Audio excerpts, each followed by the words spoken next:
This is a white paper on the comparison of various knife blade steels used for making pocket knives. I believe this will be of great interest for people who are interested in pocket knives, and it will help them select the right knife and the blade steel uh, for their individual purpose.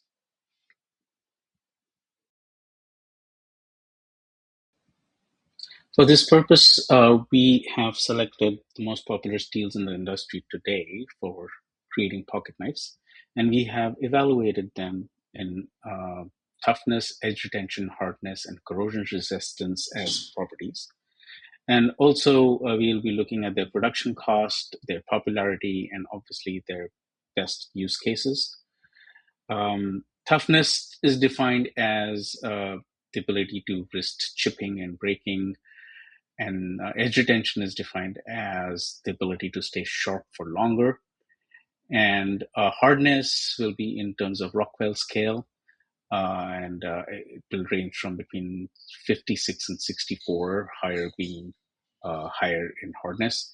And corrosion resistance would be resistance to the elements which may cause it to rust or corrode in general. We'll start with one of the most popular steels, the CPN S30V and CPN S35VN. As you can see, they are both pretty high in toughness and edge retention, and also in corrosion resistance. And they can reach pretty high hardness, up to 60 HRC. However, um, they have a really high cost of production, and these are mostly used in creating very premium pocket knives. Next, we'll look at M390 and 154 CM. Both of these are really good steels, where M390, as we can see, is popular, but it can reach really high hardness, corrosion resistance, and it really excels in edge retention. On the other hand, 154 CM is fairly popular, but it is a very well balanced steel, and it provides a lot of the core properties needed for pocket knives in a very balanced and balanced way. We can see that M390 is very high in production costs, but the 154 CM is not very expensive to make. So it creates more budget pocket knives, and M390 creates really high value and pricey knives.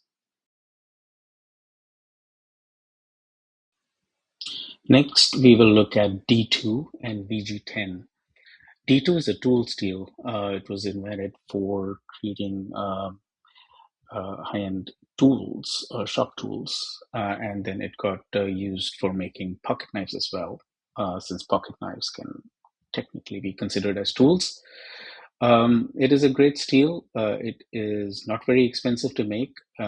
However, it is not really a stainless steel, and it is very easy to corrode. Um, in comparison, VG10 is a very well balanced steel, and it has high corrosion resistance. However, it costs a lot to make. In general, VG10 is also considered to be a premium steel, um, and D2 steel is considered to be a budget steel.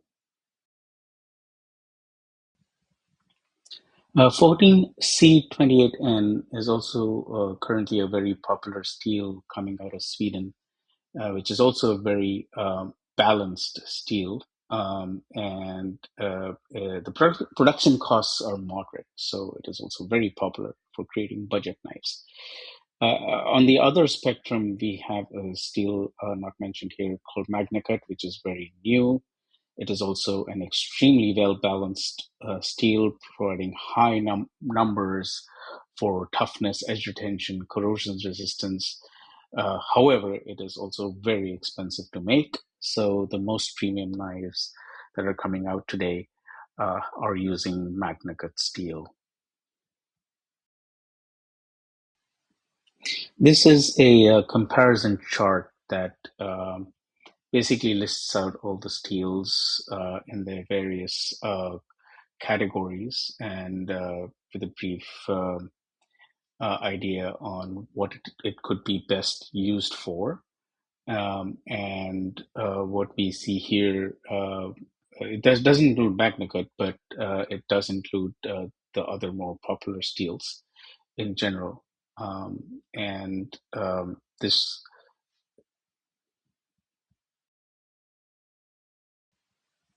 this graphic shows what we could consider premium and workhorse category of steels, where we are stating that M390, S35V, and S30V, and also MagnaCut in this category, which provide a really high balance of all the desired traits from a steel, and workhorse categories are which provide a decent amount of all the desired elements, and also which are not as expensive to create.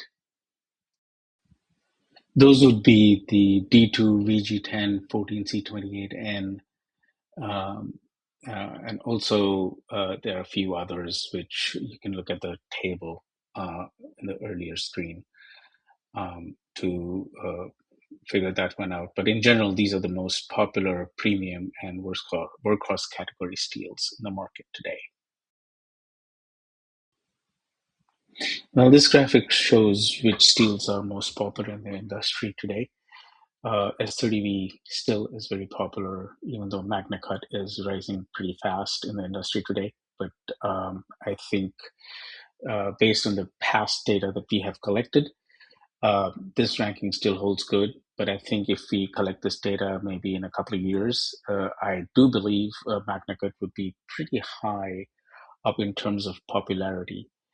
Um, Overall, I think most premium knives are still S30V and S35V and M390 in the market today. Yeah, this table shows what is um, the best use case for each kind of steel, and we will definitely include MagnaCut in this comparison. So for overall balance, I think MagnaCut clearly is the winner there, and it offers the best of all the qualities in the market today, which is commercially produced. And for premium everyday carry, with a very good balance performance is S35VN and S30V. But if you're looking for maximum edge retention, um, where we need the longest time between sharpenings, then M390 and CPM20CV and ZDP 189 will be the top performance over there. For toughness, where like for tools and for where we need some prying action and where we need the knife to perform without getting damaged or broken, there we need CPM 3V 1095 and 50 to 100. For conditions where we need very high corrosion resistance, like if you are on a boat or in very wet and humid conditions, then MagnaCut LC 2000 and 14C28 offer the best corrosion resistance in the market today. And for budget friendly, meaning for everyday use, creating good performing knives, we have 14C28, 154 cm, and OS8, and also OS10 in some ways, which is closer to D2 in performance. I would actually rate D2 in a budget friendly use case, but certainly not in a case for wet use because it is not very high in corrosion resistance.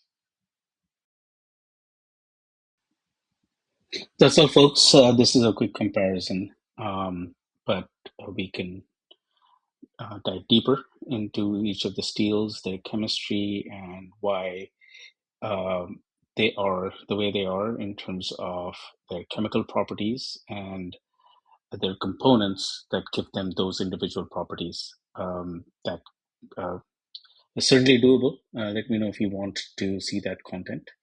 And also let me know if you'd like to see this detailed, sort of nerdy content about the back end of the pocket knife industry. And I will be happy to produce that for you. Till then, have a wonderful day and hope to see you again. Thank you.